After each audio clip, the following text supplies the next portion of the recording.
pollution kese la ak bouchon parce qu'il y a les accidents oto yi plus ñuy gën a bëri plus les gens sont sur les nerfs parce que tey bu dee 5 kilomètres da nga ko nar a def tu mets 5 heures les gens ils pètent les plombs à un moment donné donc yooyu noonu yëpp nekk na ay facteurs yoo xam ne tey bu ñu bëggoon tey capitaliser jël préserver le capital santé des Sénégalais ci loolu la ñuy investir man gis nga oto yi di jógee ci diaspora bi man d'accorduma ci boo nekkee dans la diaspora boo bëggee investir sa réew boo dee nit danga war a xool li amul sa réew nga yóbbu ko fa mais doo dem xool li nga xam ne tey bokk na ci li yàq Sénégal accident yi bëri oto yi fees xoolal Dakar quand tu te déplaces des fois c'est à l'arrivée que tu vois que ne man 3 heures de temps yi ma toog nii on a fait 3 kilomètres ou 5 kilomètres Dakar dafa xat boo yóbbu sa dëkk dangay yóbbu loo xam ne amu fa mais doo yóbbu loo xam ne dafay gën a yàq santé sénégalais et n'oublions pas les malades du cancer bu ñu fàttee ñi am maladie respiratoire yi bu ñu fàtte les enfants bu ñu fàtte les personnes âgées donc yooyu noonu yëpp mu nekk une prise de conscience boo xam ne tey gouvernement bi ci loolu la waroon a ramener les Sénégalais nee nañ comme ñoom dañuy def du clientélisme politique ñu ne ñoom dañuy neexal seen diaspora bi nga xam ne ñoo doon investir di dugal xaalis pour xale yi di fabriquer ay cocktail molotov man ba ma dégluwee seen mesures yi franchement non dama tiit parce que dafay wone niveau bi nga xam ne ñii noonu la ñuy gérer Sénégal dañuy gérer un état di ko gérer comme une maison dañu nekk di gérer état di ko gérer comme yow dans ton bureau tout seul tu fais ce que tu veux mais état du noonu lañ koy gérer état da nga war a xool l'intérêt collectif doo xool l'intérêt d'une personne boo xam ne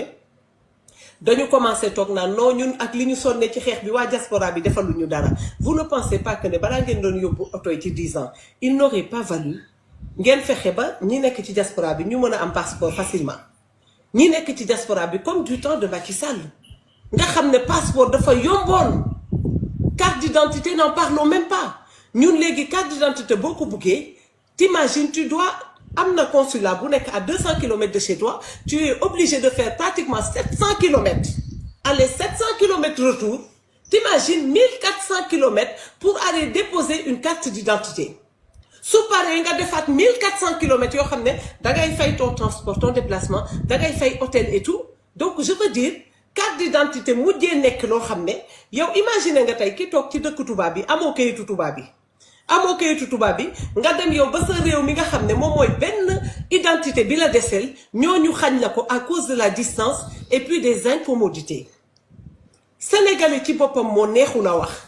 Ousmane Sonko li mu leen wax ci plan de redressement bi moom mooy ne yéen a leen di jox xaalis ñoom waa état man bu doon Ousmane Sonko dafa ñëw neñu man de sama caisse noire bii 9 milliards yi dama koy dindi garder 1 milliard wala 2 milliards dama doon am salaire u 15 millions dagg naa ko 5 millions mooy comme waa Gabon liñ def dama doon am ça comme privilège dagg naa ko loolu ñoom buñ ko defoon ba pare gestuwaat dellu siwaat dem di chercher chez les Sénégalais man boobaa dinaa comprendre te man je me dis que ne ñoom li ñu nekk ni di def lii jaruloon ay nit di xeex lii jaruloon 87 personnes di ci gaañu lii jaruloon ñuy yàq économiquement le Sénégal lii jaruloon ñuy paralyser l'économie paralyser sénégalais yëpp yàq ay biens publics def fi loo xam ne ci histoire politique u Sénégal benn politicien musu koo def non man pour man le jeu n'en valait pas la chandelle kon nag nañu waxante dëgg soo taxawee tey ne tu t'adresses à un peuple tu leur dis que ne yéen li ngeen am comme ressource naturelle ni ngeen positionné wee géographiquement côté ay agriculture xam nga lu nekk fenn na ko fi yéen am ngeen pétrole depuis 2016 Ousmane Sonko bi il a tellement dit des choses kooku dafa taxawoon ne leen loo leen amul tey ñi di jiite Sénégal ñoo tax ñun bu ñu ñëwee lépp dina baax ñi bëggoon liggéey dinañ liggéey ñi amuloon kër dinañu am ñi amuloon oto dinañu am léegi tey ñoo yegg si ne leen liñ leen ne woon pour ngeen xeeb ko ndax dafa ndaw ñun dañuy ñëwaat foqati ko loolu la Ousmane Sonko nekk ni di def kon tey est-ce que lii jaroon na ay nit di reyante kii ngeen porté au pouvoir yaakaar ne dafay defaraat Sénégal nee naa leen ku nar a defar Sénégal doo jël budget d'entretien 450 milliards investissement 2 milliards loolu mënul nekk bu ñu jëloon 450 milliards def ko investissement jël 2 milliards def ko seen budget d'entretien man dinaa comprendre que ni ñii dañoo bëgg Sénégal jëm kanam mais daal encore une fois di leen rappeler rek ne man pour man Ousmane Sonko ne vous a jamais dit la vérité Ousmane Sonko tey nag ci plan de mais heureusement sax ñoom arbo yëpp ñëw nañu donc jarul may guddal mais di rappeler sénégalais yi rek ne 5 ans yii moi je vous l'avais dit que ne ñii ngeen di jox mënuñu bu ñu ñëwee dañuy mettre le pays à l'arrêt ngeen ne man damay fen ma ne leen mënuñu yor Sénégal ngeen ne ma man damay fen Ousmane Sonko ne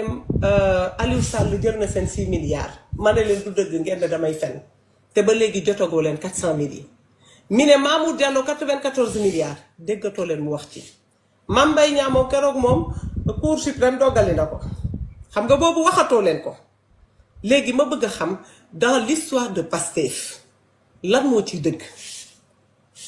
Adji Sarr fii la taxaw waat leen ci kaamil ma retiré sama plainte ba léegi waatu leen dem leen defi test ADN ngeen ne defu leen test ADN Ousmane Sonko nee na 1000 milliards daf ko gis ci benn compte il n'en parle plus Ousmane Sonko nee na dañu falsifier ay chiffres FMI mu ngi koy xaar ba léegi léegi nag comme moom amul lu mu tontuwee FMI mi ne non sénégalais yi ma gën a yàpp ci ñoom laay demaat ma roppatiwaat ko Ousmane Sonko daf leen ne woon ne dina criminaliser góor jigéen ñi il en est où Ousmane Sonko daf leen ne woon ne dina abroger totalement la loi d'amnistie il en est où Ousmane Sonko dinañu génn ci conseil supérieur de la magistrature ñu ngi xaar soxlaw ñu FMI loolu moom waxantu kese la mais yéen sax gëmu leen ko donc tey qu'est-ce que Ousmane Sonko vous a promis une seule fois mu def ko man boo leen pare ngeen wax ma ko wër na ma ne doo leen fi wax benn di leen wax nag ne 2029 vous avez fait une erreur 2029 boo leen ko dolliwaatee nga xam ne moom loo leen gisati rek man nee naa leen fii moom erreur mën na am dans le passé mais fi mu toll nii lépp lu fi amati tey lu la te 2029 nag comme def ngeen l'erreur de prendre des apprentis jël lu toll ne nguur jox leen ko j'espère que ne 2029 xanaa perte nañu 5 ans duñu pertaat yeneen 5 ans di former waat nit parce que Diomaye fi mu toll nii wër na ma ne ñu ngi koy jàngal nooy tëye ay couvert à table nan comment on s'installe à table comment on parle en public comment on s'habille correctement comment on peut se tenir en public Diomaye dañ nekk di ko former donc ça veut dire que ne pendant 5 ans mi ngi jël suñu budget di ko ne dañax mi ngi lekk suñu caisse noire mi ngi yore suñu avion mi ngi dëkk suñu palais dëkkal ñaari jabaram te amaluñu benn njëriñ donc nag j'espère que ne 2029 qui di jàllaat derrière Diomaye réfléchissez il faut y réfléchir à 100 fois parce que qui di jaar derrière Diomaye il faudra que mu nekk koo xam ne am na portefeuille clientèle sax man laa ko mën a waxee koo xam ne am na expertise am na expérience ci gestion de l'État koo xam ne il est connu à travers le monde koo xam ne ku mu ne kar nga jël wuyu ko koo xam ne bu jëlaatee Sénégal ci loxoom bu taxawee il n'a pas besoin d'appeler Trump il n'a pas besoin d'appeler Macron il n'a pas besoin d'appeler le FMI il n'a pas besoin d'appeler la Banque mondiale parce que cette personne-là elle aspire le respect elle force le respect et cette personne-là moom mooy président Macky Sall ke ngeen bëgg ko nag ke ngeen bañ ko moo tax 2029 bi ma nga doon saraxu ko mu ñëwaat de parce que keneen koo leen fi tegaat ci apprenti yii mooy dafay toogaat lekk seen xaalis ngeen gën a torox tey ngeen gën a sonn moo tax ma ne leen yéen ak Macky Sall bu leen dalul woon ma xam ne moom yàlla amul nuyu naa la Ousseynou. waaw salaamaaleykum. maaleykum salaam. waaw kontaan nañ moom waxtaan wi moom neex na moom. Ardo moom waxtaanu neex la def. te temps waaw moom expliqué na waxtaan yooyu moo neex daal koo xamante ni dalay wax loo xamante ni moom nopp bu ko dégg moom di nga xam ne lii moom dëgg la moom dëgg moom expert xam nga li ñu koy waxee expert la daal. waaw Macky Sall moom dëgg liggéey na réew mi moom gars yi dañuy wax rek waaye Macky moom war na yàlla li mu def moom kenn na def waaye nag da ngay xam ne ñii moom ni ko ay juutimaan lañ moom ñii moom duñu dara wër na yàlla ñii moo tax xanaa xamoo même suñu consulat bi li nga wax léegi ci consulat bi fii Milan pour passeport rek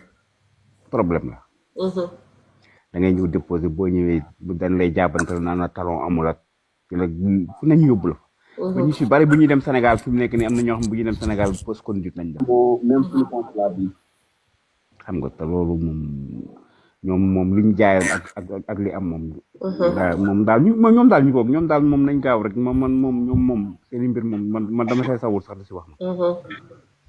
moom kay nañ ñaan yàlla rek gars yi defaat élection yi moom bu ñu ko anticipé woon sax mooy gën moom. ndax jàmm am Sénégal. dëgg la de. ndax gars yi rek sonn nañ Sénégal dañoo sonn war na yàlla da nga leen di yërëm sax da ngay gis ku lay woo fii di la wax naan la lii laa bëgg mais moom daal man de nee naa leen képp ku woteel woon Diomaye boo moo ñaanee ma bañ war na yàlla man de falaa ko kal léegi ñi ma xam ñëpp bu ñu woteelee Diomaye ku ma si woon naa ma grand nii wala man de kii bi affaire bi dama bëggoon a jënd lii wala dama laaj Sonko kenn laa joxul wóor na yàlla man de suma man mi de laa ne de wóor na yàlla fan yee passé daa am sama benn tante bu naan ma waaye yow kii lañ la bëgg a may nga jël ko soxna kii nanga man ko fan la bokk mu naan moom de dafa mel ni dégg naa mu naan si projet bi man ko doy na kon man ku nekk si projet bi bëgguma ko de wóor na yàlla ma ne ko ku nekk si projet bi fenkat la non ku nekk si projet bi fenkat ngay doon day léegi yàlla si yàlla musal ma ne ko ku bokk si Pastef que yàlla moom koy na dem rek billaay yàlla tere man kii loolaa ko mu naan waaye loolu lu si dara politique ak lee day kii ma ne ko ma ne ko képp koo xamante nee na Sonko wala Diomaye profilam sax su ma ko si gisee mu def si Sonko sax ma bloqué ko léegi wóor nañ man noonu laa man ni may gis man nag damaa xaw a kii nag ne ii man Macky Sall Ablaye Wade man Macky Sall moom depuis Ablaye Wade laa ko topp ba léegi avant muy nekk si nguur gi depuis Ablaye Wade bi muy nekk premier ministre ak ministre de l'intérieur boobu ba léegi maa ngi ko topp nii ba léegi man moom su ma xasee ba jàpp moom jàpp naa moom man nekkuma ñooñu nga xamante ni bu kii ñëwee ñu ànd ak ñoom bu kee demee kee topp man moom su ma xasee ba jàpp naa moom waaye nag bu demee na xëy na nag ba ne moom bëggatuma wala dara ba moom mu ay affaire ku mu wax ni kooku la moom ñu ànd ak kooku waaye daal man daal xam naa ni moom jamono ji di yàlla nañu yàlla dolli sutura rek li maam Abdou daan wax loolu daal sutura daal yàlla nañu ko yàlla dolli rek. amiin merci beaucoup. waaw jërëjëf waay jërëjëf kontaan naa jërëjëf waay. jërëjëf yow it moom ku baax nga dama lay suivre souvent moom yow moom ku tey nga te sa waxtaan tamit vraiment moom dama koy saluer quoi. yow it nag yàlla na la yàlla defal jàmm ndax temps bi ngay am ni di yàq sa temps di toog mën na la see bañ a fekk ci yéen ñi. waaw waaye nag yàlla moom gëmul nelawul yàlla na la yàlla jàppale yow it defal xéwal ba nga ñibbi Sénégal toog comme ñëpp waaw yàlla nañu ko yàlla defal. amiin ok jërëjëf waay jërëjëf. merci. Maguette ñu may Diaspora TV parce que comme moom dafay kii après day tëj Diaspora nuyu nga ma. mais xëy na la fii di président. waaw lii de boo koy wax moom sama xol bi day sedd de lii de leen ko wax nag boo leen yéegee. la punaise. waaw nuyu naa la. mais maa lay fay lu bari. di nuyu ñuy seetaan yëpp. waaw di la remercier vraiment ci engagement bi. di ñëw rek man moom damay ñëw ci xaw ma plan de redressement la xaw ma plan de plan de suuxal Sénégal la. parce que xam nga ñii dama yaakaar ne li tubaab di wax expérience daf leen manqué parce que ñoom duñ jàng ci li passé ndax fii Covid moo fi amoon Covid bi mu amee président Macky Sall comme internationalement dañoo demandé woon à tout le monde ñëpp dem ci confinement ñu confiner sénégalais yi amuñ luñ lekk looloo indi événement 2021 yi am population bi rebelle wu. léegi nag ñu ngi jëm nag ci redressement te redressement bii ñu jëm nii nopp moom ak morom mais lii ay ñu bëri ña nga xam ne ay borom xam-xam lañ xam nañ ne fii ñu jëm nii mooy wàññi salaire yi. fi ñu jëm nii mooy mun nañoo dem sax ba mun a bañ a fay salaire doomu aadama yi te yokk courant bi lañ jëm ak yokk carburant bi te sénégalais yi nag duñ leen ko mun a baal parce que ñoom mënuñoo toog ne en 2 mois dinañ régler le problème des sénégalais. Solution est devenue problème ñu jógee ci solution pare ci solution ñëw indil ñu xawma redressement indil ñu plan 2050 chaque 4 mois 5e bi ñu indil ñu benn plan bu bees parce que gis nga équipe gouvernement équipe la bu nekkee à chaque instant nga changer tactique de jeu bi bu yàggee da ngay jaxase ñëpp déjà ñoom ñi gouvernement bi bëriwul ñu am xam-xam ba pare yow chaque 15 minutes nga changer tactique de jeu boobaa ñoom duñ mun a comprendre exactement yow lan mooy sa système de jeu et ci problème boobu lañ jëm. may profité nag ci sa plateforme bi di tontu le mantologue la xam nga boo dendeek fenkat bu yàggee nga nekk fenkat Fadilou Keita nee na Macky Sall da ko bëggoon def ministre ndeysaan c'est que damay dem ba affaire daf may def ree quoi dama xamul ban directeur de société wala ban député rek la Fadilou Keita ëpp xam-xam ci gouvernement bi passé ba mu naan dañ ko bëggoon def député moom mu bañ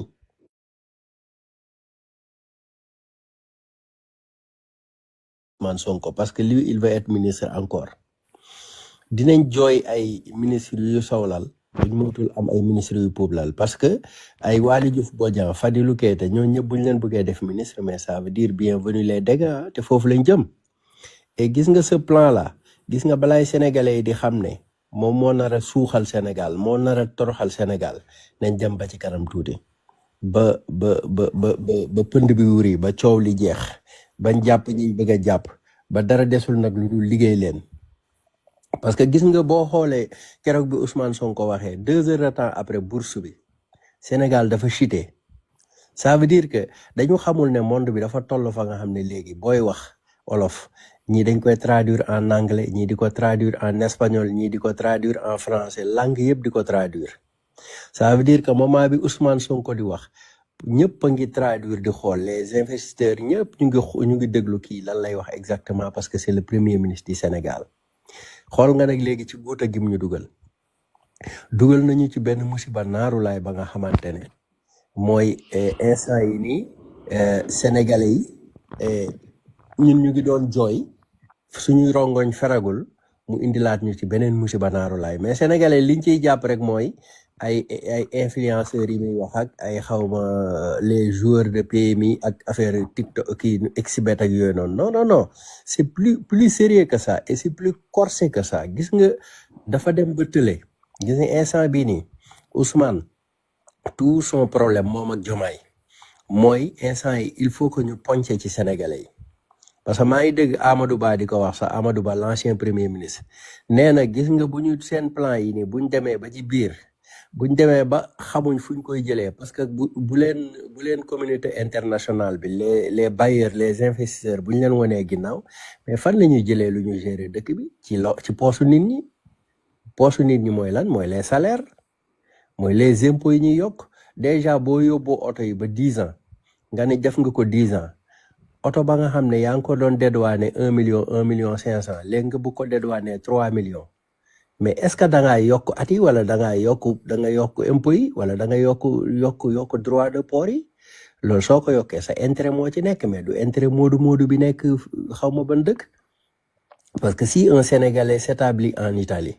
dem jënd benn oto bu am 9 ans et demi mu teg ko ci port bi mu ñëw ba port mu waroon a fay 1 million 500 mu bëgg a fay 3 millions mais il préfère jënd oto au Sénégal que mu nekk di dugg ci ay oto 10 ans wala 20 ans wala 30 ans. Ça veut dire que sénégalais yi seen bopp xamaguñu qui est Ousmane et qui sont ces deux là ñaari jumeaux yi Ousmane ak Diomaye dañoo dem ba tële mu leer leen ne actuellement ñoom bu dee ñoom rek la le pays là du bouger mètre waaw dañoo dem ba tële léegi nag fi mu ne nii cokkaas sénégalais yi ñu génn ci mbedd bi moo leen dese léegi nag ñu doog a matérialiser seen télé pour wane carrément ne gars yi bàyyiwuñ leen ñu liggéey parce que Ousmane bu toogee ba naan Diomaye soo mënul bàyyi ba ma liggéey mais loolu waxuma la article 80 ou article 247 mais li ñu tëjee gars yi nga xam ne dañuy wax gu ñaa fi ak nangam loolu war nañ leen ci tëj muy Ousmane muy Diomaye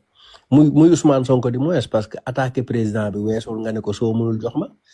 dans l'histoire du Sénégal amul benn premier ministre bu amoon fitu wax loolu président de la République waaw et daal Fadiloo ngi noonu léegi nag ñoom ñu ngi préparé seeni remaniement ministériel bugg ñoo préparé ay Waly Diouf Bodian ay Fadilou Keita ki boo xefee ñu indi ñu Ngagne Demba Touré boo moytul ñu indi fi gouvernement pastefien ba nga xam ne nag bu déjà bloqué nañ dëkk bi dañuy gën a bloqué dëkk bi nag waaw boobaa nag fañ jëm mooy wàññi salaire yi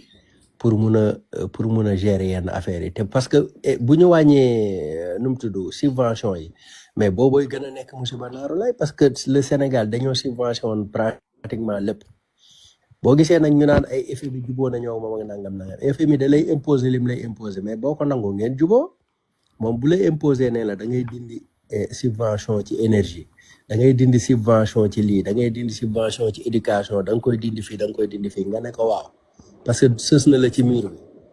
mais léegi boo ko nangoo nag ça veut dire que yaa ngi dugal dëkk bi ci guuta waaw je pense que daal loolu daal laa bëggoon def benn intervention ci seen affaire bii nii xaw ma plan de redressement la xaw ma plan de je sais quoi waaw j'ai même pas les mots quoi parce que ñii moom pour wax ak ñoom il faut être très courageux quoi allo allo waaw merci beaucoup. mel ni jàmm naa dem merci Diaspora déedéet dama tëjoon sama micro moo tax. ok jaajëf voilà jaajëf merci beaucoup kontaan nañu. Max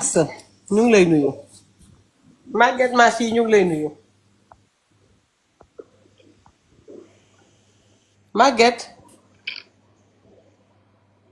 Maguette ubbil sa micro. Maguette xam naa dafa jàpp Raysa kon nag Abdou Mbow ñu ngi lay nuyu. non Zaychou est-ce que jiitu fi waaw. ok ñëw na. waaw Zaychou ñu ngi lay nuyu kon. Raysa baa nga bàyyi Raysa. maa ngi nuyu ñëpp. waaw ñu ngi lay fay. di kontaan vraiment ci débat bi opposition bi nii lañu xam opposition d'idée xam nga bu sa jàngu soriwul sax dangay wax loo xam ne xam nga nit mën na ko dégg vraiment te mu nekk juste dëgg nag teg ci waaw voilà parce que ñii ñu xam moom nekkoon ci opposition bi di fen la ñëw au pouvoir nag macha allah tabaar fakal waaw loo wax weñ bu fa jege daal di dee te loolu nit war na ko maytu waxantuma la nga dem nag ba boo matul kilifa sax boog nga am ñoo jiite voilà Arbo sànq résumé bi mu def dafa intéressant surtout bi muy jéem a comparer 2 ans au président Macky Sall ak 2 ans yii nii te heureusement wax na ko mi ngi naan liste bi xam nga yamul fii quoi pour ne citer que cela foofu la yam mooy que c'est loin d'être exhaustif parce que il faut comprendre que le président Macky Sall yi mu jëf te bët nekkul lu palpable lu nit mën a teg lu nit mën a joxoñ ni lii la def wala laa dafa bëri comme bi muy wax entre 2012 2013 rien que nga jël ci réforme institutionnelle yi mu def mais c'est tellement profond te loolu ku am xam-xam dëgg moo ko mën a def non mais il est d'une ingéniosité extraordinaire ne parlant que pour réforme code général des collectivités territoriales acte 3 de la décentralisation communalisation intégrale transfert des 9 domaines de compétences aux collectivités territoriales mais loolu rek c'est énorme parce que dafa nekk loo xam ne daf leen permettre non seulement ñu jël yenn domaines yi li leen doon yéexal li leen doon tee ñu am pieds et mains liés duñu mën a liggéey duñu mën a def dara parce que yu bari c'est centralisé au niveau de l'État daf leen permettre ñoom ñu mën a liggéeyal seen bopp mën a dem tëggal seen bopp seen ay plan de développement communal ay PDC ay yu kenn xamul mën a dem utali ji seen bopp ay PTF ñëw liggéey nga xam ne état da leen jox seen ay fonds de dotation c'est tout mu créer ay agence fii nii yoo xam ni macha allah ñuy liggéey bu am solo ay ANAT fii ay ARD agence yoo xam ni daal vraiment ñu ngi nekk ci dëkk bi di laal fépp di liggéey yu am solo mais quand même moi je pense que affaire yi ute parce que le président Macky Sall moom dafa nekk nit boo xam ne day liggéey et puis point barre man j'ai l'impression que moom en fait soxlawul fës soxlawul gis leen ma soxlawul justifié wu ci kanamu kenn moom day def après jeex na moom day def li mu war a def après jeex na foofu nag lu ute ak ñii nag wax lañ xam ñii dañoo wax xam dañ naan waxkat dina wax ba làmp taatam xool naan ah bii est-ce que sama bos la déet du sama bos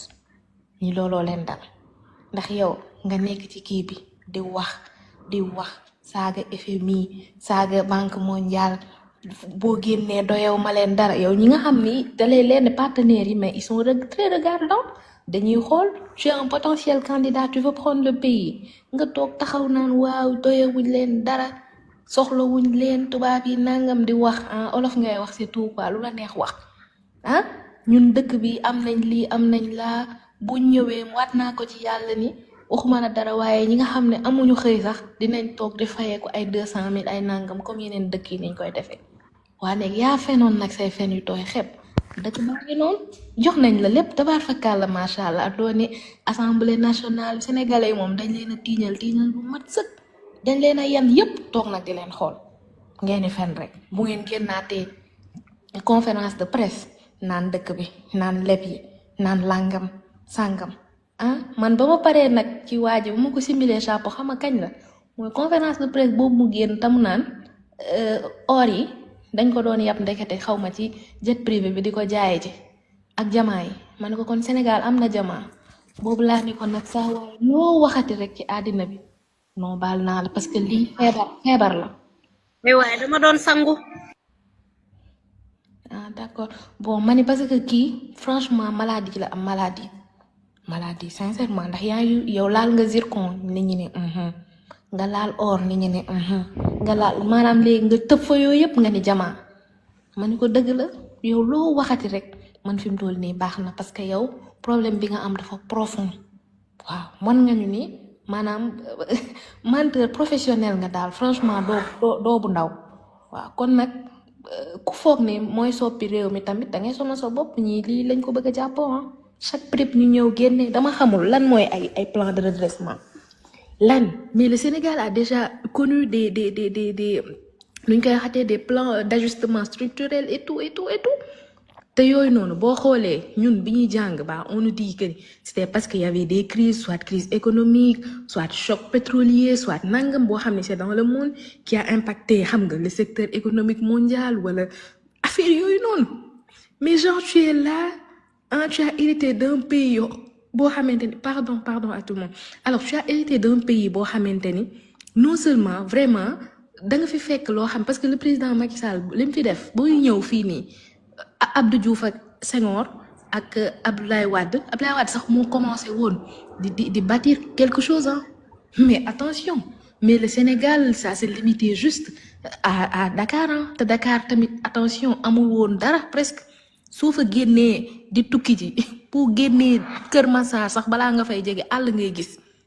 àll bu xonk jur ngay gis gole yeeg yépp di la mais il a beaucoup fait pour ce pays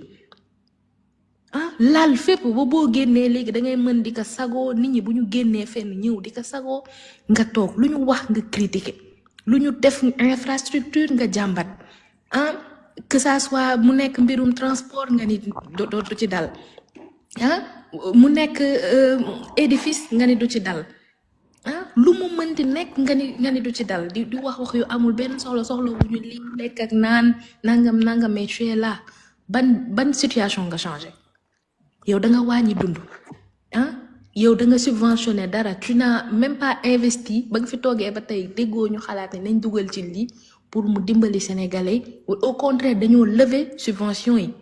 man suñ ma ay nit di ma woo di ma wax suñu facture courant nangam doo ma ci dimbali mais damay choqué je dis facture courant ñaata on me dit je dis ndox mais imagine des ménages je te jure ce que je dis c'est extrêmement vrai des ménages qui payaient des factures à 3900 yoo xam ne seen facture ndox musul egg 5000 actuellement ils sont à 60 000 francs de facture je te parle des ménages yoo xamante ne ay 3000 lañ doon fay 3000 francs ndox nga dem ba ay 60 000 imagine mu nekk kër boo xamante ne amul kenn ku fay gagner vie bu am salaire bu au-dessus de 150 000 wala dara war a dundal waa kër gi yépp war a ñëw gérer ndox bi courant bi mais est-ce que yaa ngi xool moi Sénégalais dañoo sonn ils sont en train d'agoniser voilà te ñu ngi waxu ay élections à venir wala lool mais il faut très bien comprendre que gouvernement bi nekkul non seulement dañoo cuune mais dafuñu de xam nañ ni dañoo cuune ñoom ñoo la gën a xam ne xamuñu xaala wala kase nan moo tax ñemewuñu confrontation ils sont pas démocrates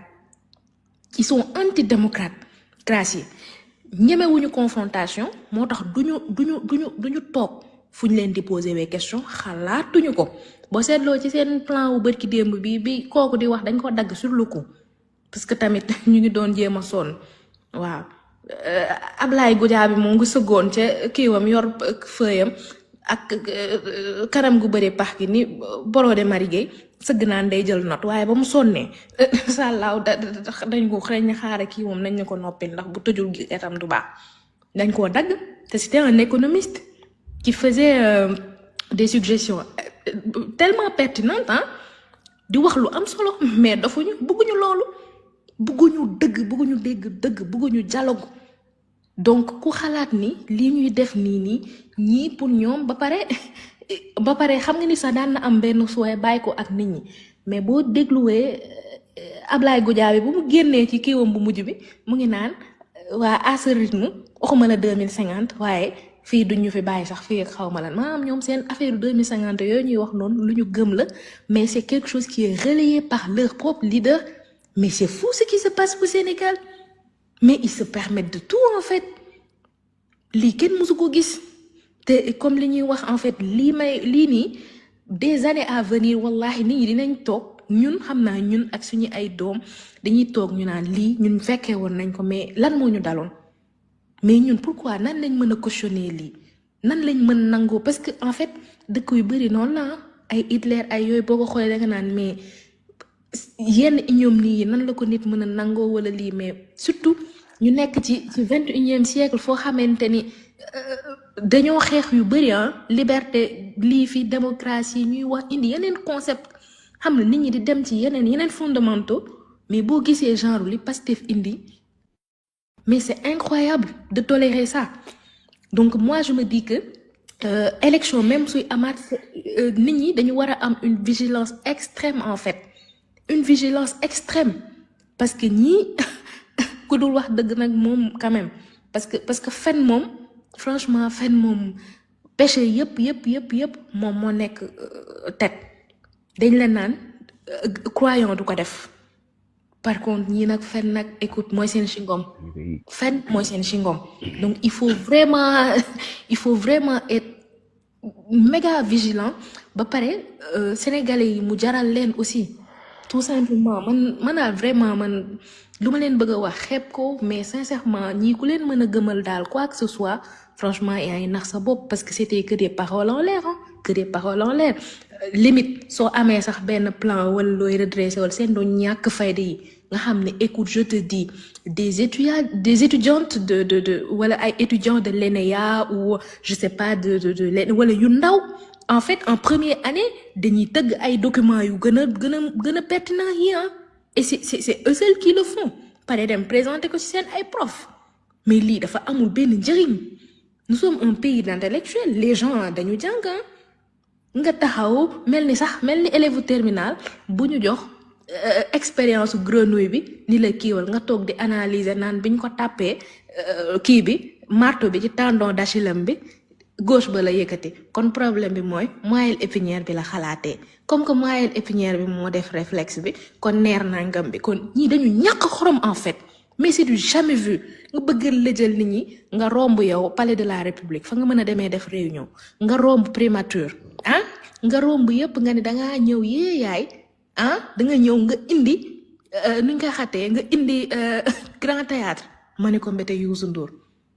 wala Ouzin Keita bokk wala fet na Youssou Ndour sax moom du demate grand théâtre na nañ waxante dëgg ñu ndaw ñi de lañ ko bàyyeel ñoom waaw géwal yu ndaw yeeg macha allah ñeneen ñeeg ñooñu lañ bàyyeel grand théâtre mais c'est incroyable ce qui se passe nga taxaw Ablaye Gadiaga solu moom nee na moom kii la moom macha allah waaw parce que nag talu ko woon fi mu toll nii waaye bu ci yokkee rek gommage yu baax dina baax ndax kanam gi man bokk na ci li ma déranger bokk moo tax mënuma koo xool waaw ndax moo raw beeco bën yi dafa bëri waaw xuma jéggi lu ñuy lijjanti ba vraiment mënuñu mën lijjantil kanamam gii parce que jomaay sax waaw bosam kii na ñu ngi koy kii xam nga si kii mu bëy bi macha allah ñu ngi koy limité ak yooyu mais Ablaye Gadiaga kanam gi wax dëgg yàlla sonn naa ci waaw bëri nay pax loolu nag macha allah Jaan xam naa dama ko fay yemale vraiment doy na waar daal doy na waar merci beaucoup. waa Gaïchou merci beaucoup merci kontaan naa Abdou Mbow ñu ngi lay nuyu mon frère Abdou Mbow ñu ngi lay nuyu. ma sœur maa ngi lay fay lu bëree bëri. maa ngi nuyu Max Raissa maa ngi nuyu yéen ñëpp. ñu ngi lay fay bu baax. di am mbégte bu baax ci waxtaan bi ngeen indi tey vraiment am na solo ndaxte dañu digg ba dañu indi ay plan de redressement moom amul ñu njëriñ quoi li ma ko gisee yow yaa waxoon lépp mën nga ko gérer amul état de grâce amul dara nga ñëw indil ñu ay fi mu ne Sénégal mu ngi ci problème boo xam ne sincèrement gars yi liggéeyatuñu nit ñi am nañ wàññiwuñu dund bi wàññeekul dara wàññeekul kon plan bi lan lay jëriñ fi ne yow yaa waxoon loo xam ne daal yow mën nga am nga solution te man gisuñu solution man dama gis ne daal vraiment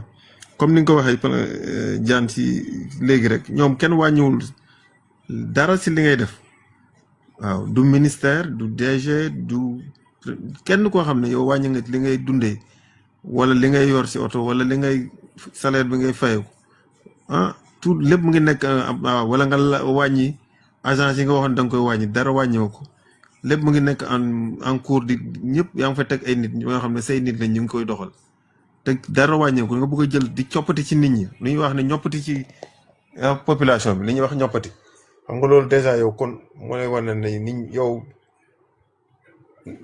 li la neex rek mooy ngay jël askan bi ne kii wuñ la quoi sa bopp rek moom boppam rek moo ko doy waaw ndaxte xool Sénégal ni muy dundee fi mu ne ak métit bi ak kii nga ñëw ñoppatiwaat nit ñi si wàllu impôt waaw dem na ba boole si influenceurs yeeg xam nga exhibit ak lu ne nga yow te yaa waxoon ne loolu lépp dafa aram dama koy dàq fii Sénégal man daal vraiment nit sama waa ji daal moom ma ay waxam daal comme ni ko femme bi waxee léegi rek kenn mënu koo comprendre chaque jour mu indil ñu ay wax yoo xam ne dara du ci dëgg waaw te loolu sincèrement nit koo xam ne yow chaque jour nit ñi teg seen bët man dama xamul Sénégalais lan lañuy gis ci moom ak lan lañ gëm ci moom yoo xam ne wax yoo xam ne du dëgg vraiment nit ko war nga mën a nekk booy topp nit nag dangay topp nit ci wax loo xam ne bu la ko waxee yow nga gis ko mais loo xam ne yow mu ngi koy wax te defu ko di ñoppati nit ñi si liñ am ak a néew nit ñi liggéeyuñu employé ñu leen di dax yaa combien de emploi yoo xam ne ñu leen di dax et 30 et quelques mille de emploi yoo xam ne kenn liggéeyul vraiment kon man ay waxam man mënatuma koo gëm waaw plan de redressement moom li ma jàpp moom boppam lay defaral mais du ay plan de redressement le fait que yow ñi seetaan nañ grand théâtre la fa nekkoon loolu genre xam nan laa ko mën a waxee da nga di ñëwoon rek pour wane sa bopp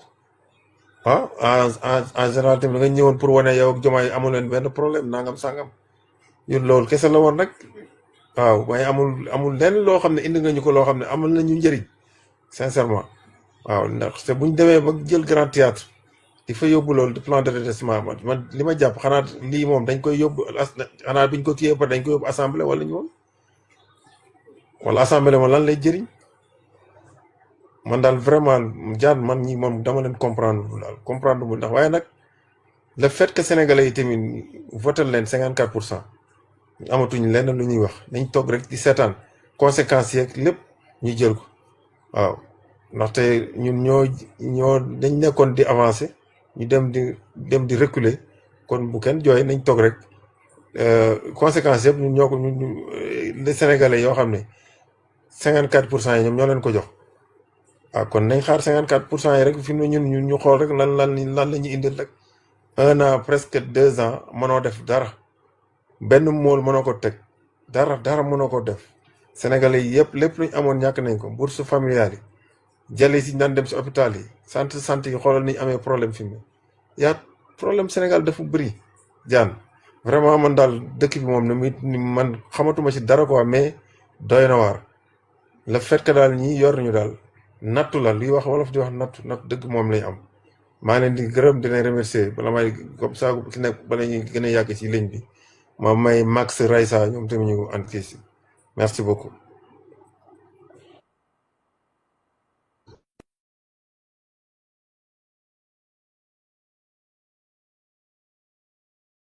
Raysa Abdou Mbow nuyu naa la Amadou yow tamit nuyu naa la bu baax di nuyu tonton Moussa mi fi nekkoon sànq bi live bi di commencé nuyu naa ñëpp sànq bi ngeen may woo dama xawoon jàpp nag moo tax dégguma leen mais nuyu naa ñëpp nu ma ko waxee rek damay laajte ñi nekk ci live bi nañ ma fëggal Reug Bodian mbaa xamul fu mu nekk ana Reug Bodian ana poste yi tey xëyul poste laajal leen ma ndax xëyul poste dimbali leen ma vérifier leen ma compte Facebook am ndax xëyul poste xam naa ne démb moom la xew ca siège national bu ko gisee dina poste de moom amul sax ma dem te ñëw waaye laajal leen ma Ngone Salte borom kanam gu bari pax gi laajal leen ma ko fu mu toll ci yëf yi xam naa ne tey moom bi mu xëyee ndekkiwul sûrement nelawul mais ndekkiwul tamit ndax xol bu jeex comme moom nee na nañu jël suñu chaise bee nga xamante ne Sall Ngaari Lam Tooro Bourguédé da koo defar ba mu jekk mu bàyyil ko fi njabootam gi nee na nañ ko jël jox ko waa Dakar Dem Dikk waay Samba xanaa xamul ne ca wet ga waa Dakar Dem Dikk ñu nga fa waaye démb waa APR wàcc nañ barke yonent yàlla Muhammad département bu Dakar bi kese 5 département yu Dakar yi kese wàcc nañ dëkk bi waaye léegi man damay laajte ñii wax naan Macky Sall kenn faaleetu ko man dama bëgg ñu yéeg fii wax ma wala ñu commentaire fii wax ma ñan ñoo faalewul Sall Ngaari Lam Tooro Bourguédé bi billaay wallaay taalaay démb waa Kër Massar ak waa Pikine ak waa Géejawaay ak waa Dakar dong ñoo nekkoon permanence ba waaye xoolal kenn mënul dugg ndax fees barke yonent bi Sall Ngaari Lam Tooro nag sa njaboot gi ñoo gore ñi gore ñu ngi fi boobu ba léegi di gore waaye nag comme li ñuy wax rek gis nga dara bu ko dafa am yenn kër yoo xamante ne bu ko dëgg fondement we li koy tas yombul ñi ànd ak yow bu dee dëgg rek a leen ñor li leen di tas yombul barke yonent bi Sall Ngaari yow da nga am njaboot gu baax danga am njaboot goo xamante ne xoolal xaaruñu ma Sàmba xaaruñu ma Demba xaaruñu alal xaaruñu ñàkk lu dul alal lépp ñu ngi ànd ak yow ci ngor toog nag ak ngor xoolal di la xeexal na guddeeg bëccëg sa njaboot gee gore nag jaajëf yéen ña fa teewoon jërëjëf yéen ñi nga xamante ne yéen a fa nekkoon démb képp koo xamante ñëwoon nga fa rek ñu ngi lay jaajëfal bu baax di la wax jërë ngeen jëf jaajëf bi du doy waaye nag bu ñu jugee ci loolu ñuy wax ci situation Sénégal bi rek man de dama dégg yolom mu ne influenceurs yi dañoo war di fay impôt waa ma koy laaj ku lekkul naanoo xëyoo gontoo waa fooy fayee impôt man ma yaakaar ne nit ki danga koy jox liggéey muy lay liggéey di fayee ku weer mooy mu mën a fay impôt mais koo xamante ne yow joxoo ko añ joxoo ko ndékki joxoo ko reer joxoo ko njogonal kooku boo ko bëggee fayloo impôt xanaa moom day xëy rek faatu fa yàllaaw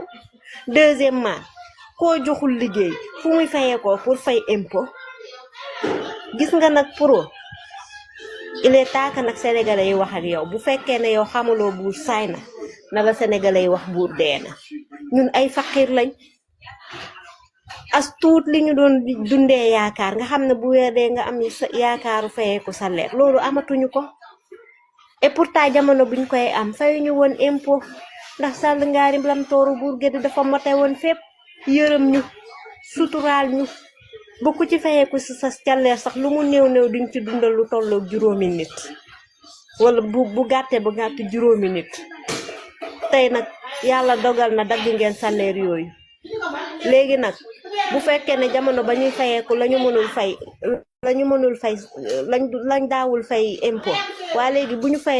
ñu amatul salaire naka la ñuy fayee impôt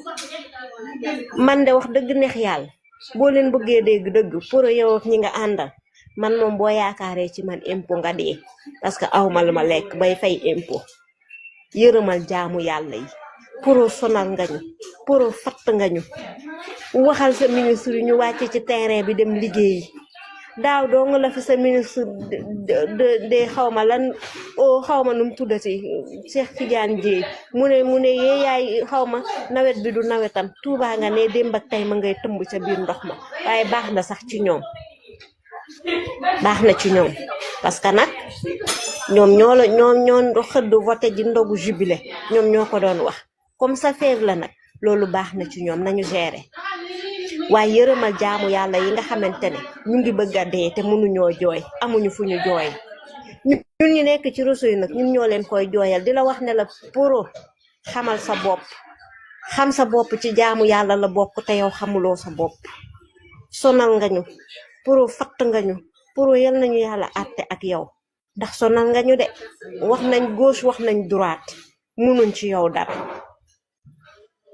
amoon nopp déggukaay waay pour wala boog da nga bëgg saay bu ñu xëyee di wax ne wowoo walloo kaay leen dimbali ñu ñun sénégalais ñu ngi bëgg a dee ñu ngi bëgg a dee ñu wax ko ñu bañ ko wax ñun sénégalais ñu ngi bëgg a dee ñi tàppe doo nga dul wax mais sénégalais yaa ngi bëgg a dee lii lan la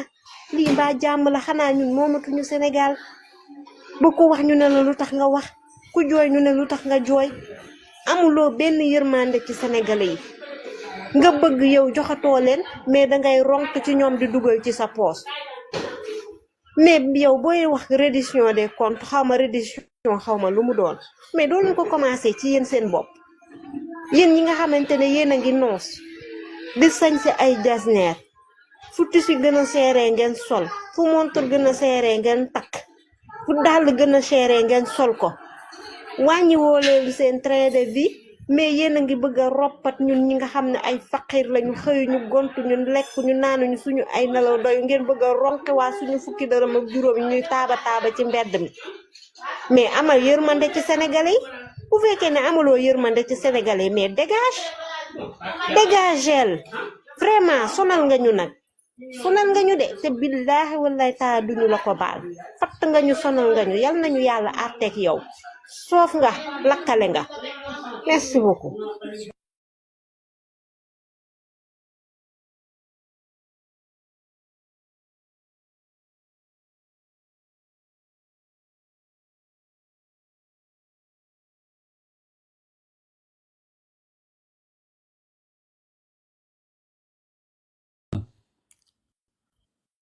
Ah, très bien, merci beaucoup. maa ngi leen di nuyu yéen ñëpp.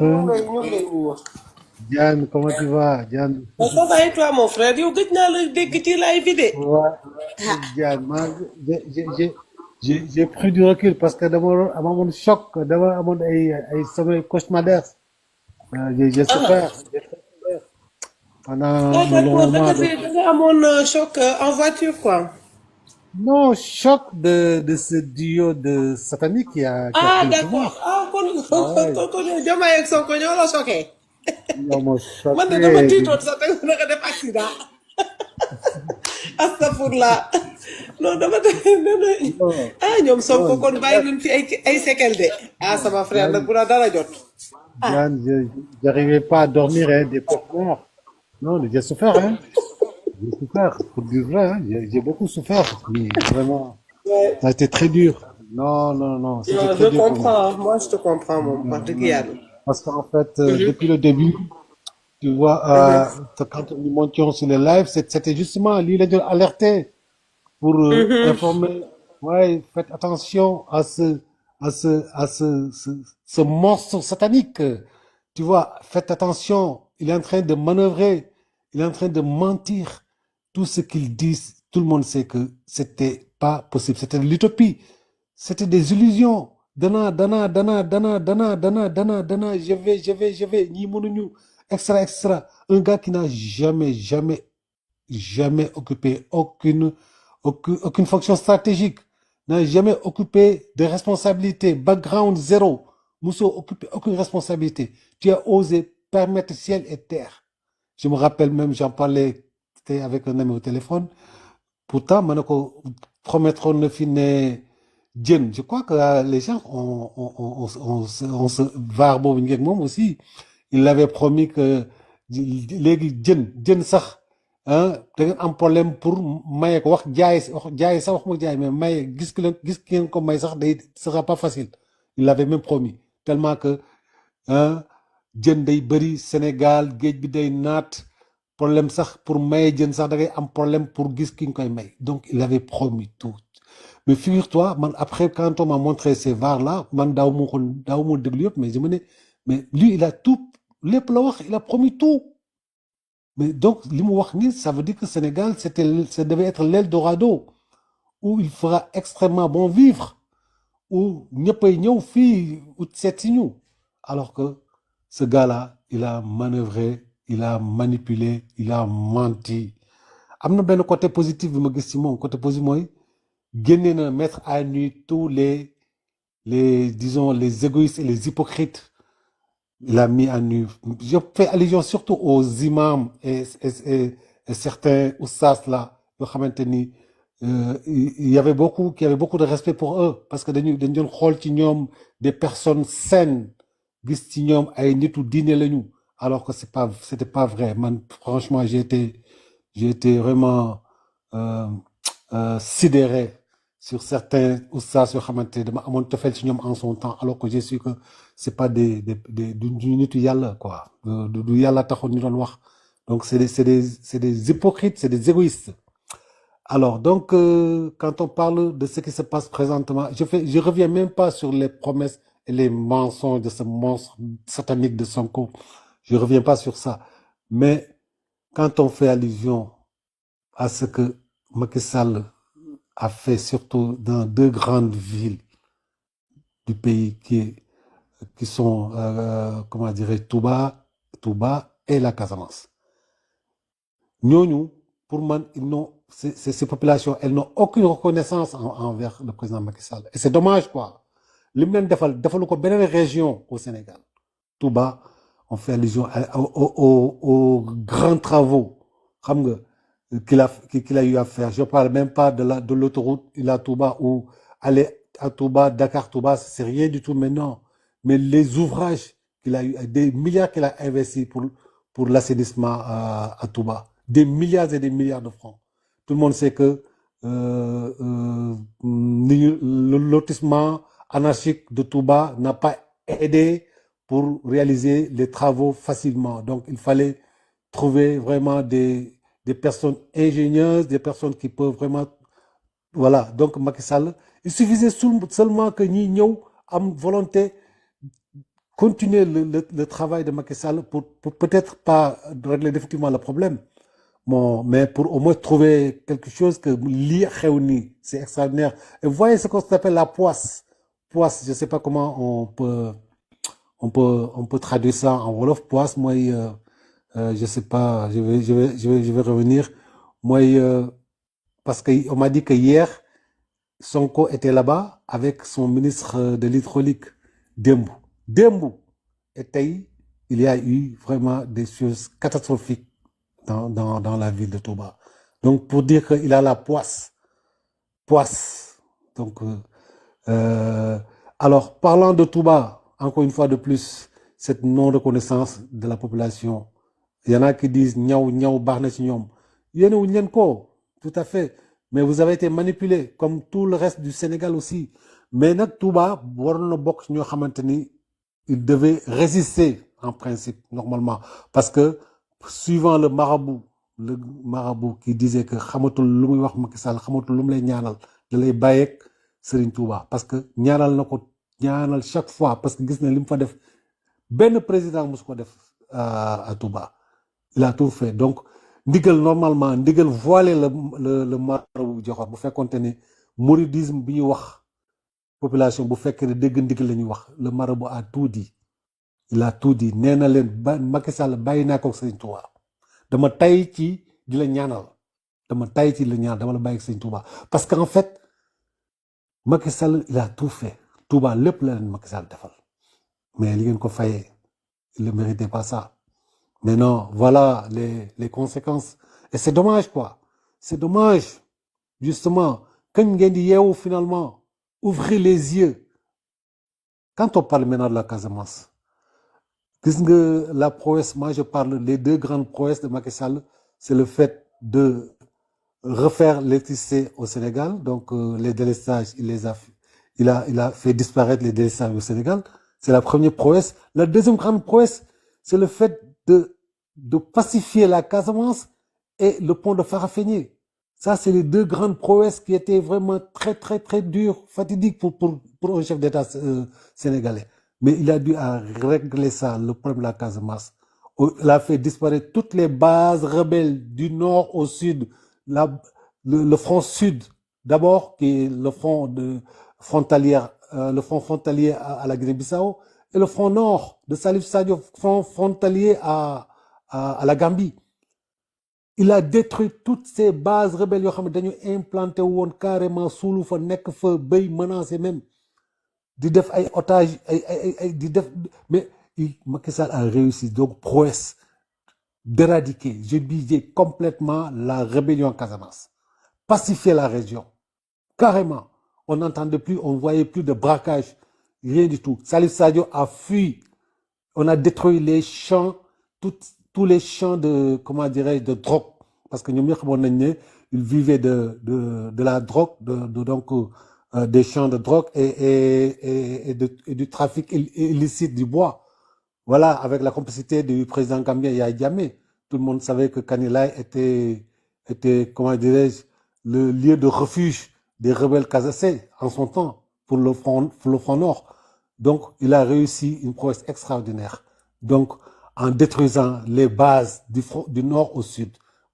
certains rebelles, surtout les rebelles du front sud, ont finalement décidé de signer un amnistie, de signer un accord pour carrément arrêter. Ils ont signé de décider d'arrêter. Parce que, donc, Bimou réussirait à comment dirais-je, à avoir de bonnes relations avec la Guinée-Bissau et la Gambie, donc en faisant partir, bien sûr. C'est Macky Sall qui a joué ce rôle, hein. Sinon, parce que l'armée l'armée gambienne était donc en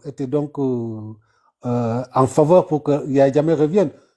Mais il a déployé l'armée sénégalaise pour le faire quitter, qu'il le veuille ou non. C'est grâce à, je me rappelle que c'est le général François Ndiaye, c'est lui-même qui dirigeait les manœuvres en Gambie pour faire partir Jammeh. Finalement, il a quitté. Et ça, c'est l'œuvre de Macky Sall.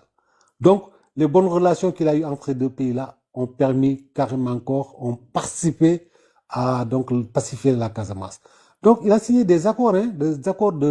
avec la Guinée-Bissau, de droit de poursuite. C'est-à-dire que d'habitude, dañ daan def ay conneries en Casamance, au front sud, après daw Guinée-Bissau, daw laqatu ji. Donc, militaire dañ daan am problème parce que dañ daan ñëw ci frontière, ils ne pouvaient pas dépasser la frontière. Et l'armée sénégalaise, donc, par le truchement, donc, comment dirais-je, les deux présidents, ils ont réussi à signer des accords pour droit de poursuite d'entrer dans le sol Guinée-Bissau-guinéen pour poursuivre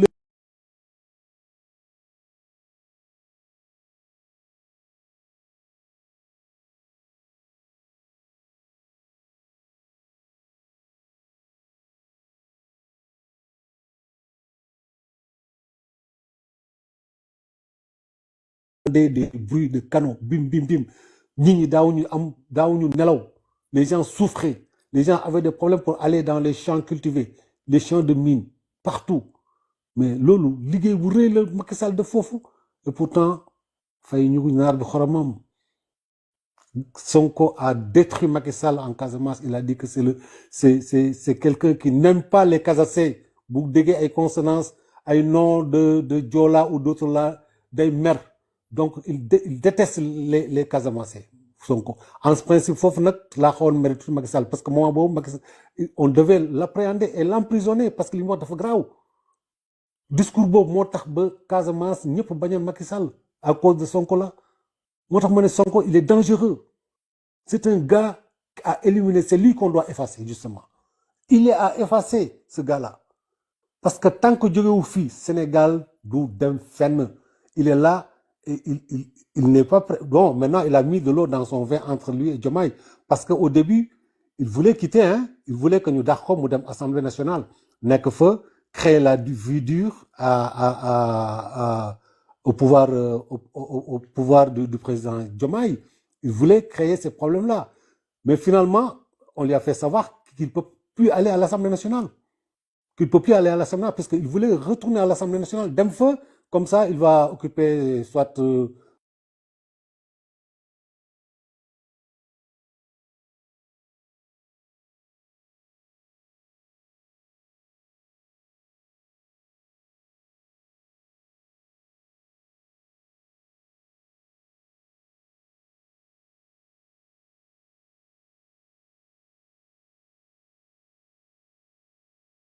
Maintenant,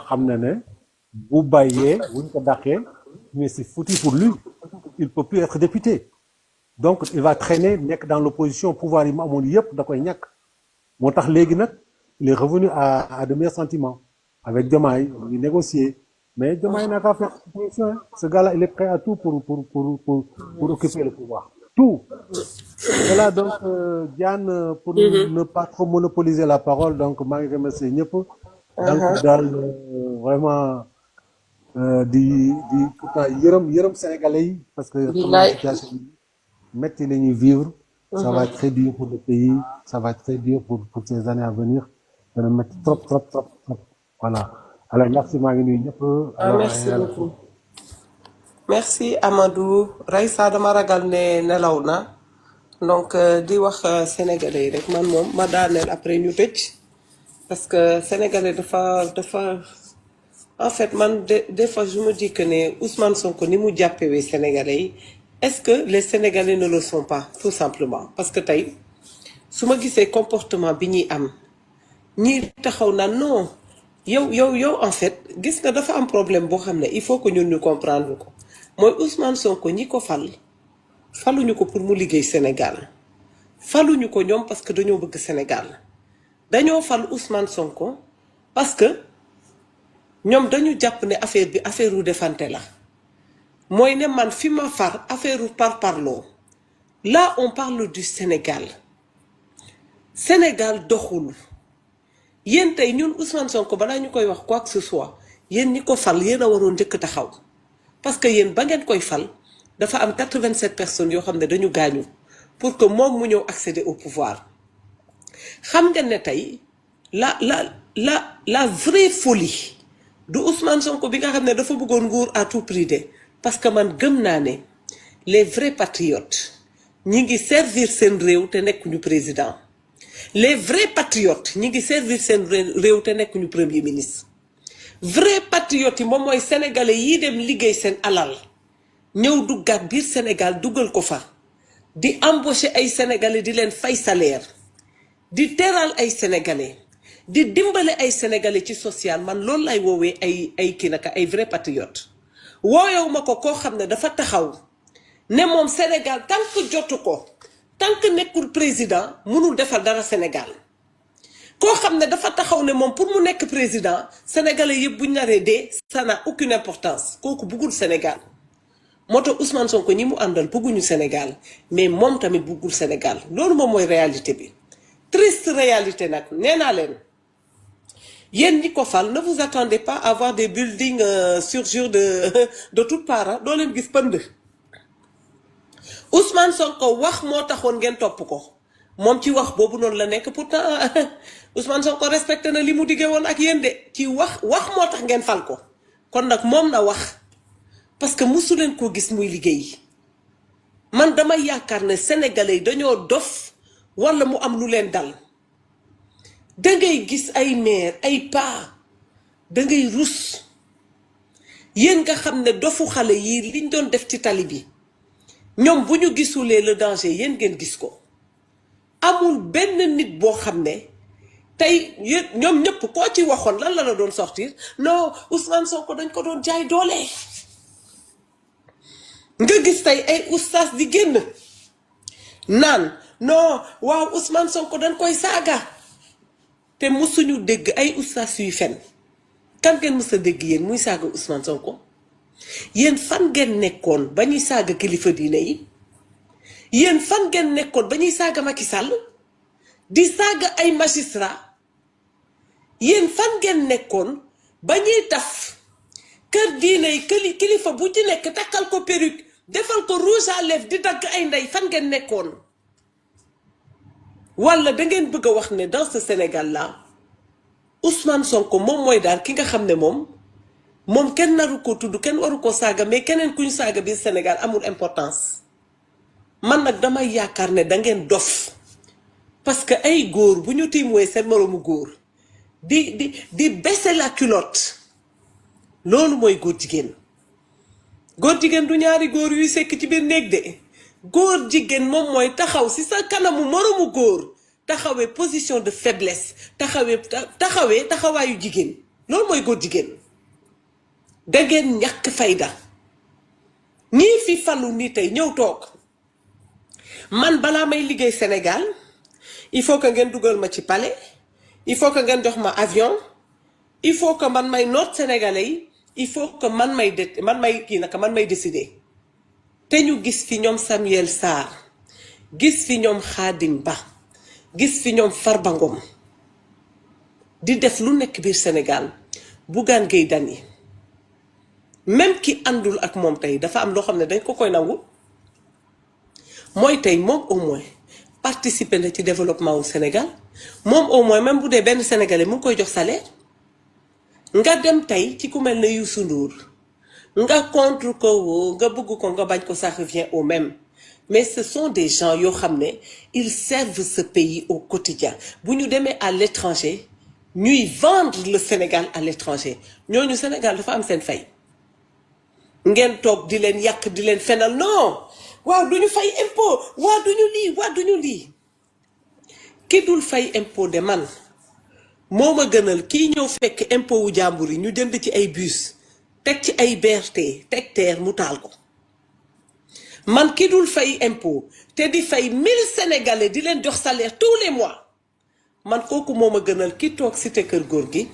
jàngee école de la République dem ENA nekk inspecteur des impôts et domaines ñuy dagg ay terrain di la jox di yëkkati ay fonds commun di la jox nga ñëw taxaw ne sénégalais yi taal leen dëkk bi man kookoo ma ko gënal kon nag man dafa am loo xam ne dañu dem ba gëmloo leen que ne loolu moom mooy patriotisme moom mooy ne tey bu doon tey par exemple Ousmane Sonko dañ ko jaay exemple laa joxe de dañ ko jaay doole Ousmane Sonko bu doon dañ ko jaay doole est-ce que benn jaay doole Ousmane Sonko jar na 87 personnes di gaañu man c'est là qu'on voit que sénégalais yi ay dof lañu. Nelson Mandela 37 ans lañ ko tëj kaso ci loo xam ne kenn tegu ko fenn te ba mu génnee dafa réconcilier les Sud-Africains dafa woo Sud-Africains yi ne leen kaay leen ñu def réconciliation ñu juboo ñun ñëpp defar suñu réew Nelson Mandela loolu la woote te pourtant kooku 37 ans d'emprisonnement lañ ko def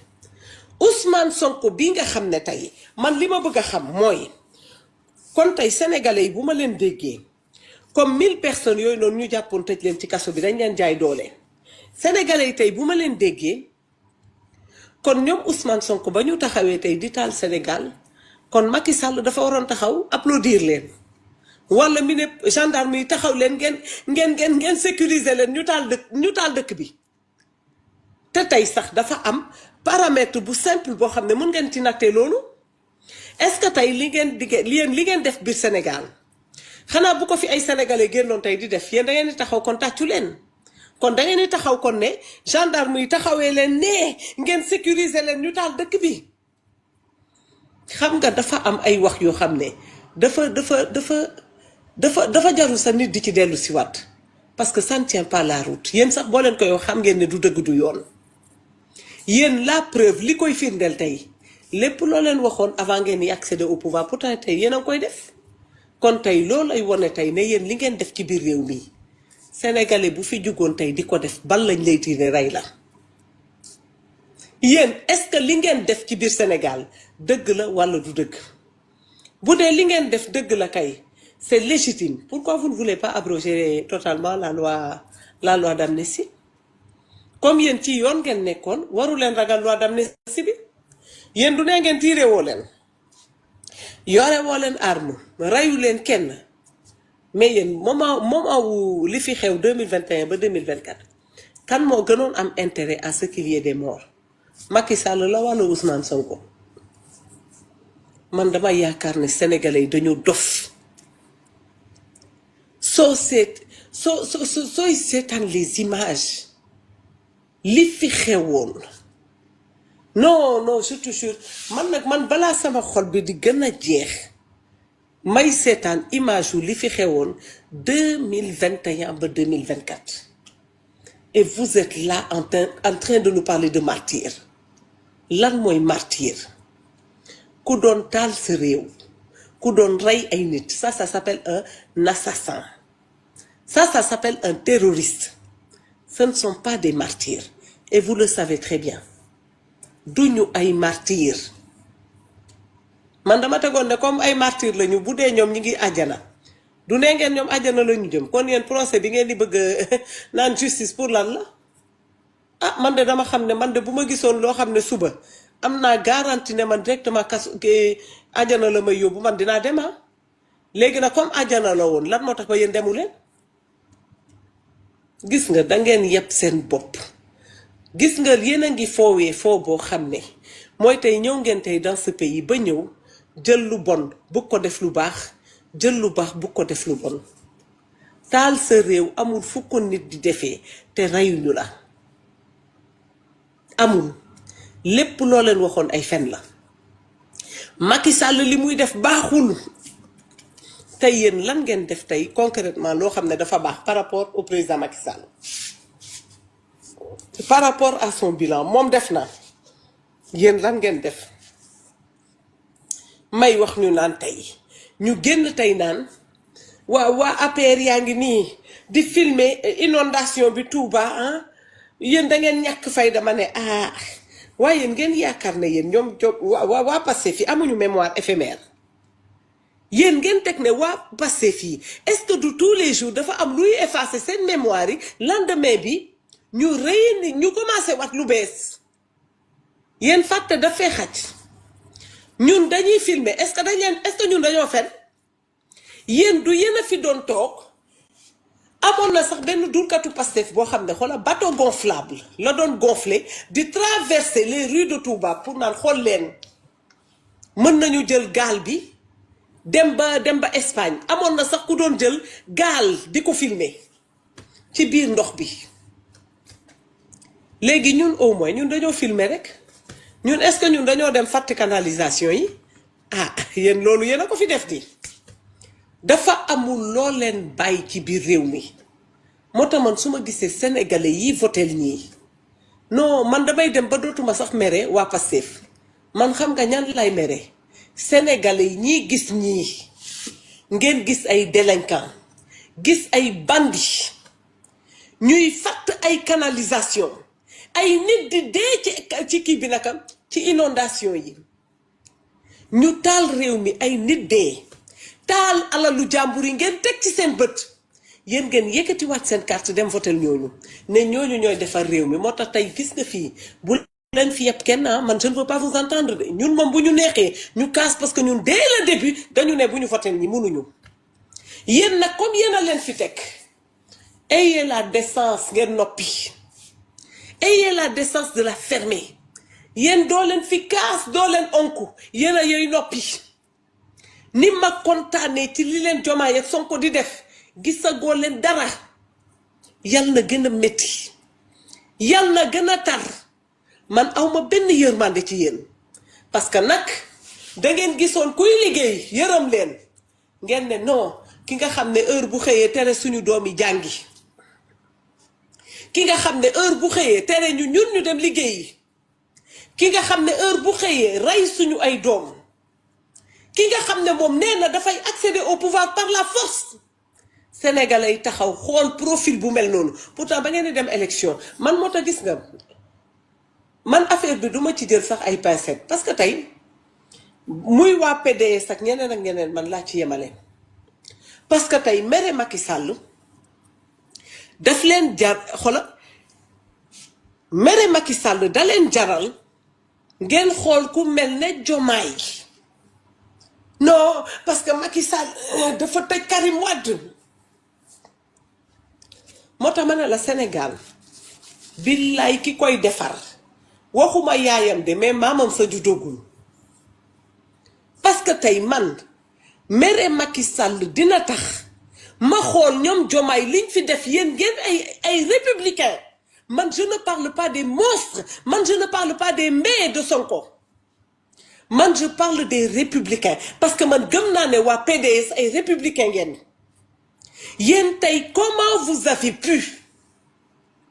waa non dama mere Macky Sall Macky Sall demul dafa teg Ablaye kii Amadou Ba Sonko mënul woon dem tegul Diomaye ay teg ñeneen yéen ba Karim Wade mënul dem mënu leen woon teg keneen après je peux comprendre que ne leader du ñëpp ñoo ko mën a nekk ça je peux l'entendre man je peux entendre que vous soyez en colère je peux entendre que ne Karim Wade bi nekk Qatar métti na leen man dédouané wu ma kenn de mais dama leen mere parce que yéen da ngeen xam lan mooy les valeurs de la République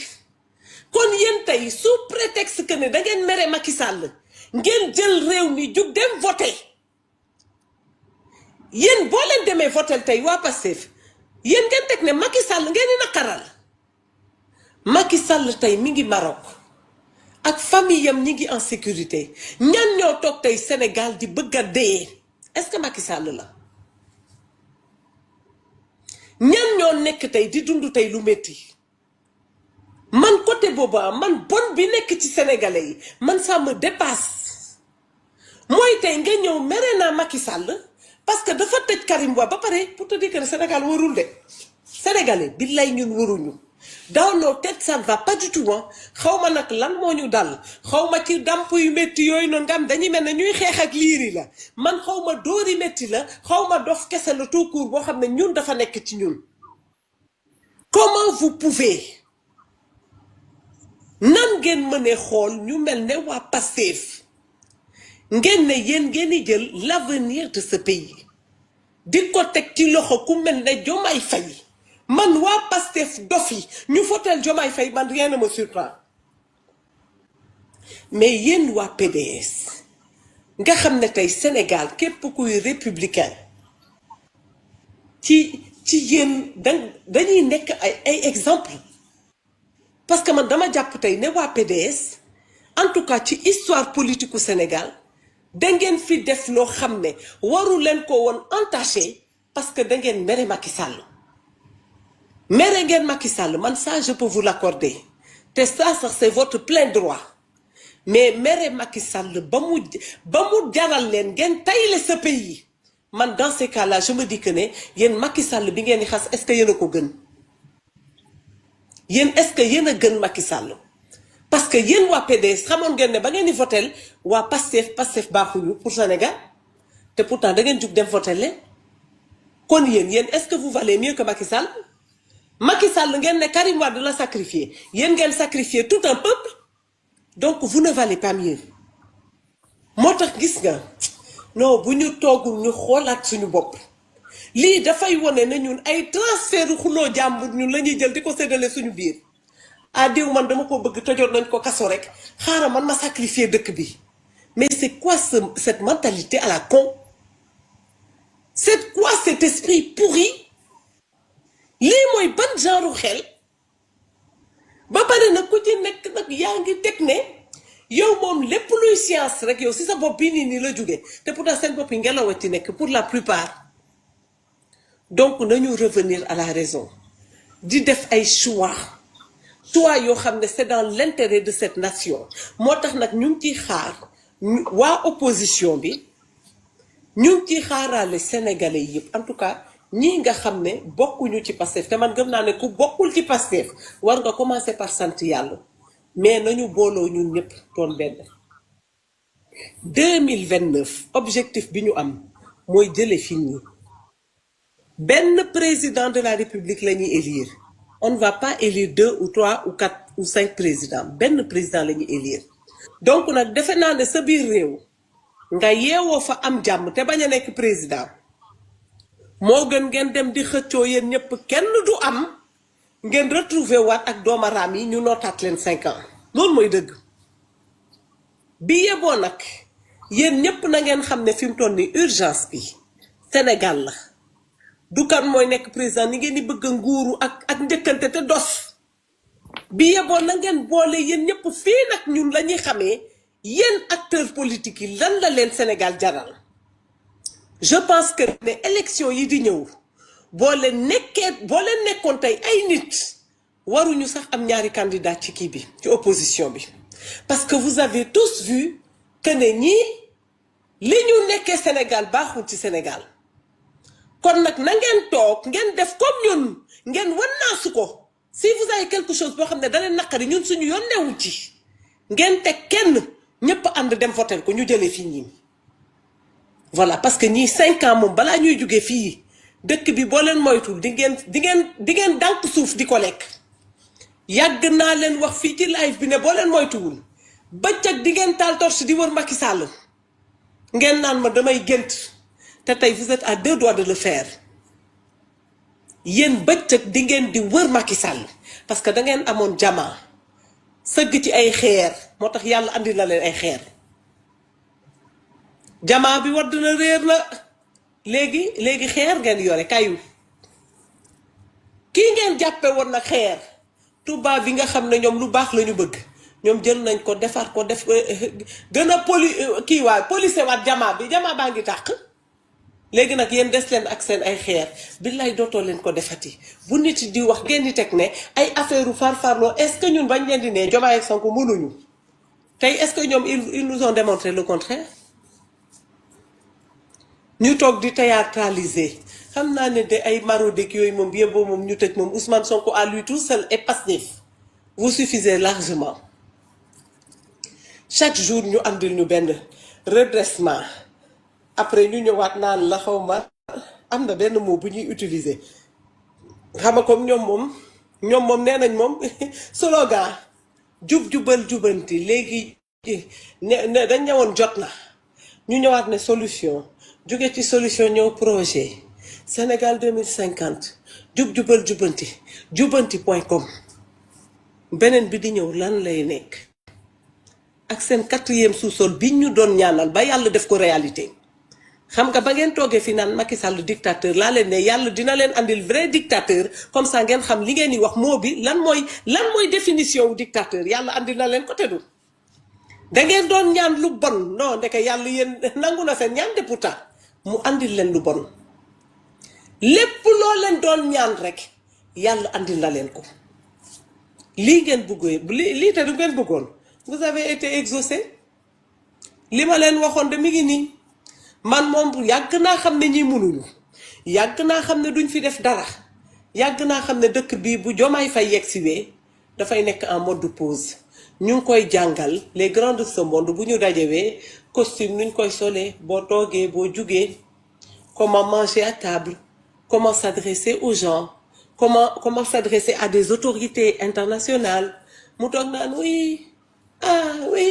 j'ai bien noté fi mu toll ni day jàng de élève la comme yéen bañ ngeen seen bopp ba jël élève boo xam ne 7400 milliards u budget ngeen koy jox ko avion muy jàng dugal ko palais muy jàng bay biiral diggante bu génnee taxaw ngeen rus Diomaye Faye mënu sa tenir discours boo xam ne amul faute balaa ma de ñu naan la ñun duñu ay tubaab man ça me fait rire duñu ay tubaab mais suñu langue officielle français la ku jàng ba dem ENA danga ko war a dégg boo jàngee ba dugg ENA français boobu danga ko war a dégg puisque yow sa diplôme yeeg yëpp base bi français la suñu langue officielle français la est-ce que tey ñun dinañu nangu di am président bu déggul français muy signer ay contrat en français muy rédiger ay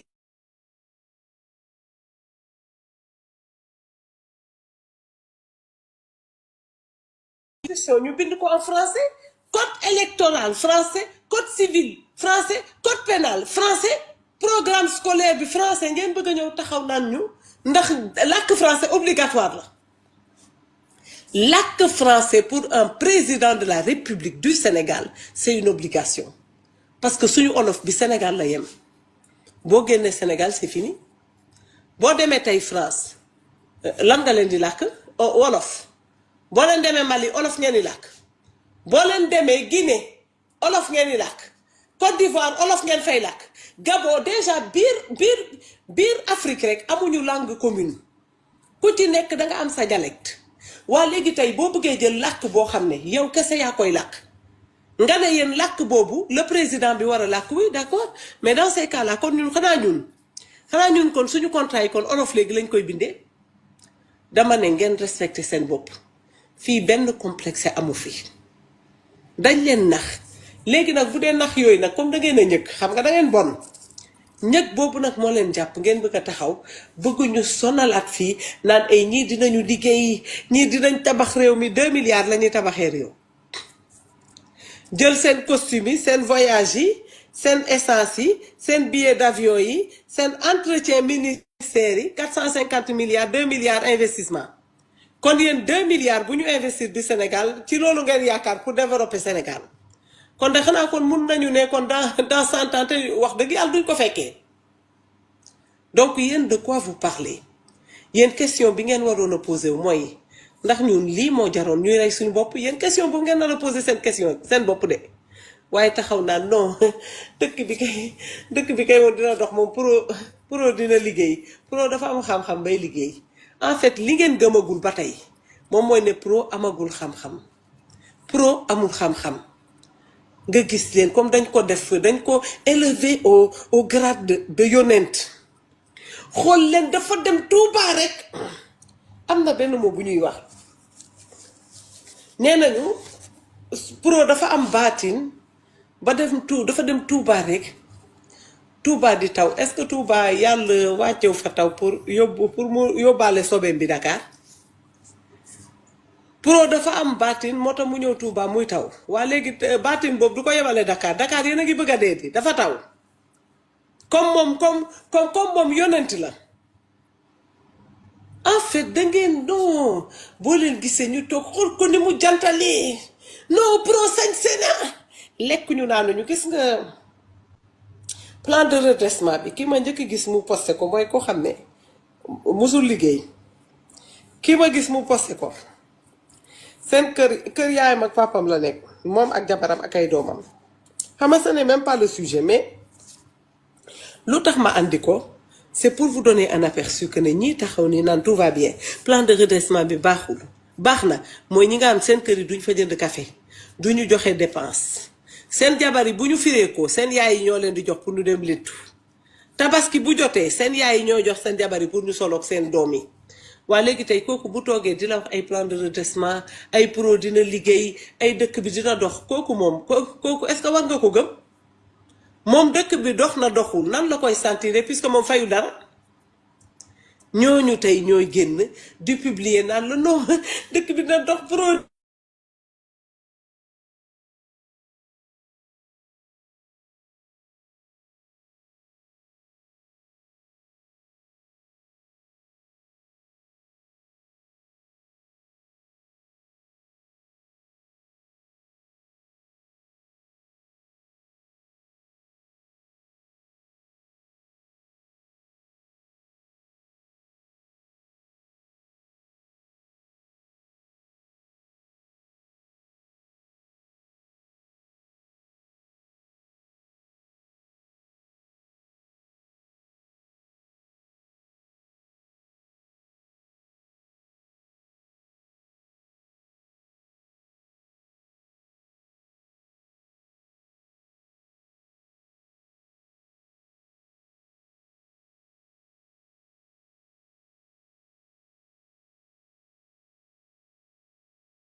Deuxième.